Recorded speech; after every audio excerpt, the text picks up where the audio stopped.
It's a pleasure to be here. I'm quite humbled at the presence of such a large number from your village. It's a pleasure to preside over the launching of Nabunisida Dalai Farms, and also the launching of our formerly the yellow cassava project. Ladies and gentlemen, it's an exciting day for this village here, because we will be contracting farmers with agro-marketing authority, so that we take away one of the most important concern of any farmer, that is about market. Where would be the market be? So today I'm here to preside over the contracting of about 25 farmers who will be utilizing in the first phase about 105 acres of land to plant ndalo and cassava. As you know, as part of our commercial agriculture initiative, the planting material of cassava and ndalo we provide to you at no cost. We will provide yellow cassava planting material, and we will provide ndalo suckers, preferably unimbono or tosala, to you at no cost to you. Our only thing is that within 3 years' time, you give us back that number of suckers or that number of planting material, so we can give it to other farmers. Now there will be no cost to you. We'll deliver it to your farm level. The cassava planting material is already with us, agriculture.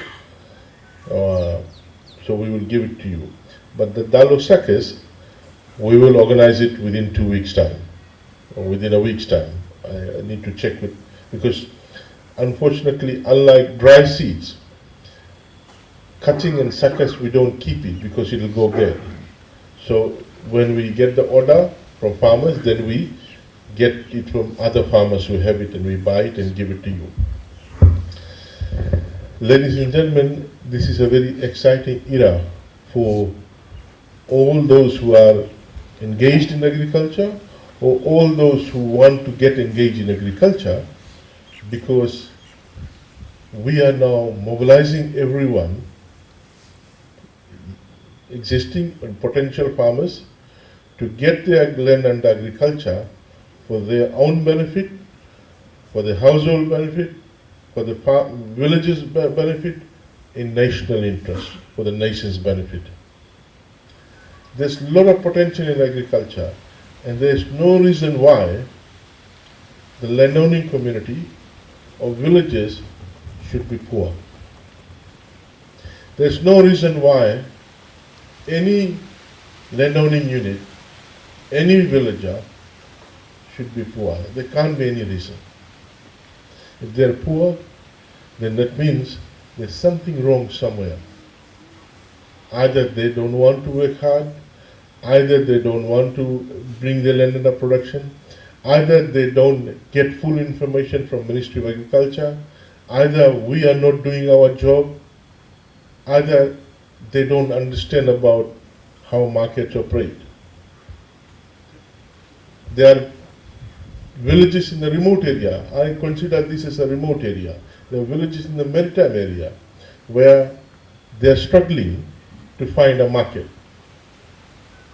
And it is for them, it is for you, people like you here, so remote, so far away, that Agro-Marketing Authority was established. We have to reach out to you, and that's what we have done today. I want to thank the Agro-Marketing Authority staff here for organizing this event here today. Today, when you signed up in that contract, that basically implies that you don't have to worry about who will buy your cassava or who will buy your ndalo. No more of that worry. No more of that worry. Ladies and gentlemen, just this morning I saw a letter on my table from a very prominent Chinese fellow whom I know for a long time. Most of you who live in Suva know Wingley Motors. And the owner of Wingley Motors is my old friend, Humphrey Cheng. And when I show the letter today, I said, oh, Humphrey is still active. And the letter says, we want to manufacture cassava flour. But we want to talk to you because when we establish a plant of cassava to make cassava flour, will we get enough cassava? Or will we get enough cassava every month, every week, every year? We don't want to establish a flour making plant and then 2 months later I have to close it for 1 day or 2 days because there's no cassava. You see, they are willing to invest in the plant to dry and then make the cassava powder. But the thing is that when they employ employees want 5 or 6 days of employment full time. The plant must run full time. So it is for this reason that we need to contract out to the farmers, because when we contract out, you know that your cassava will be bought. We know that we will be able to, or the plant will know, the flour company will know that they will get consistent supply of cassava every week, every month. And then only those kind of investments are possible. Because investors can't invest on a technology, on a plant, if they know that there could be an issue about consistency in supply, or there could be an issue about meeting the required volume of cassava.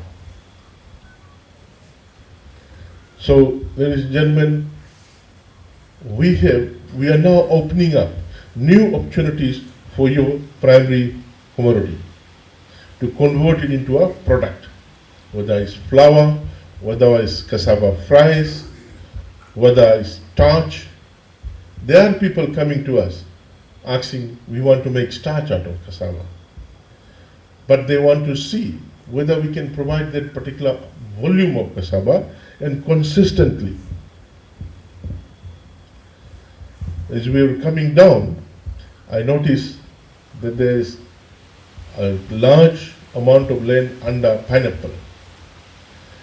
As you know, 2 weeks ago, or last week, we launched a new product in pineapple and pawpaw.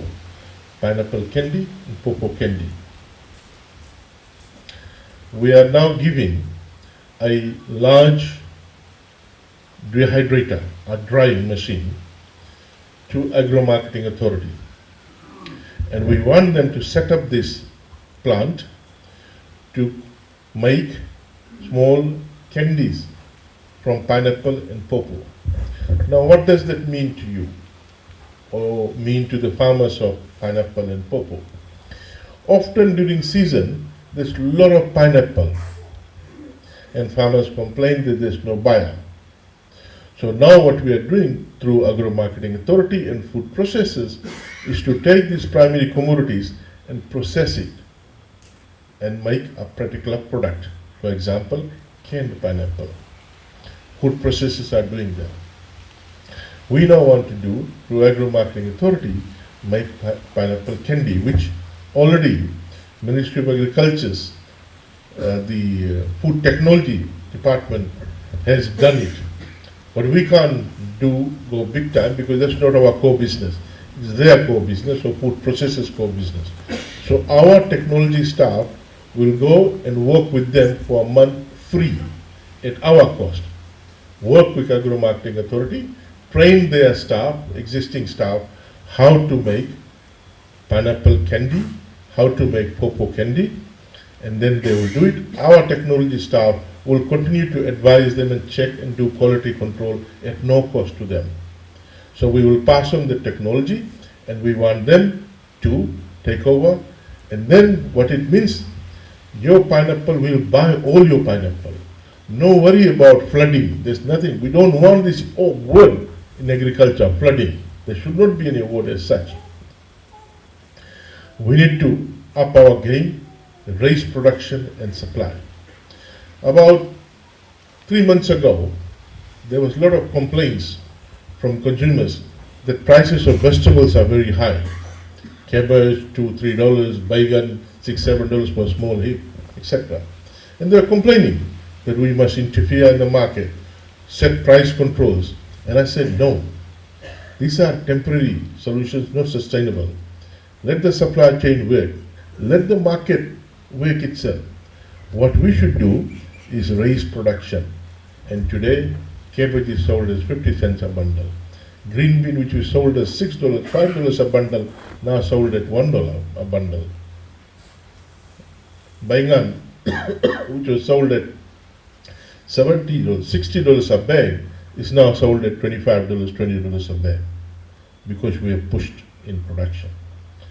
I want to thank all the households in Fiji. We gave about 36,000 seed package to 36,000 households, and they now are producing their own food. That's what it means when you say that we want to deliver on to food security. And I'm so happy to see a garden here, that you have it, your own vegetable garden.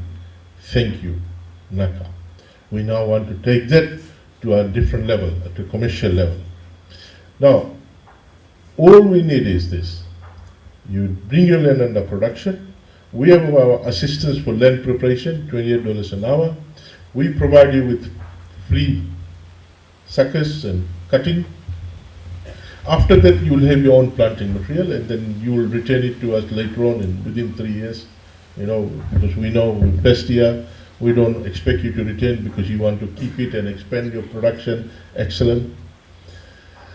Look after the plantation, the ndalo, the cassava. When it's ready to harvest, tell them, set up the right time, particularly with cassava, because same day we need to take it. Okay, we will wait, pay you, and we'll take it, and then it's their problem.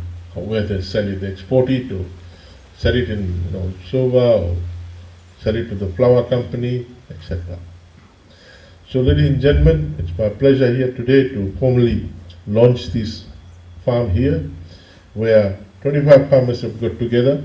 It's going to expand. I'm pretty sure it's going to expand, and more land. At the moment we're talking about 105 acres. More land will come, and I want you to stick to dalu and cassava, or maybe one or two more. Don't go too wide and thin. Specialize in this, 2 and maybe 2 more, maybe later on duruka or a few other things that we will buy all. So we will give you the list of crops that we want you to engage. You are blessed with land, good resources, good quality resource. We also see that the environment is pretty good. Please look after, maintain. Don't throw rubbish in our waterways. That's your environment. Your children will be affected. Village health situation will be affected. Waterways will get clogged up. There will be flooding. So with these words, I want to thank you all for being here today, and I look forward to having a talanoa and interaction with you. Naka. Naka.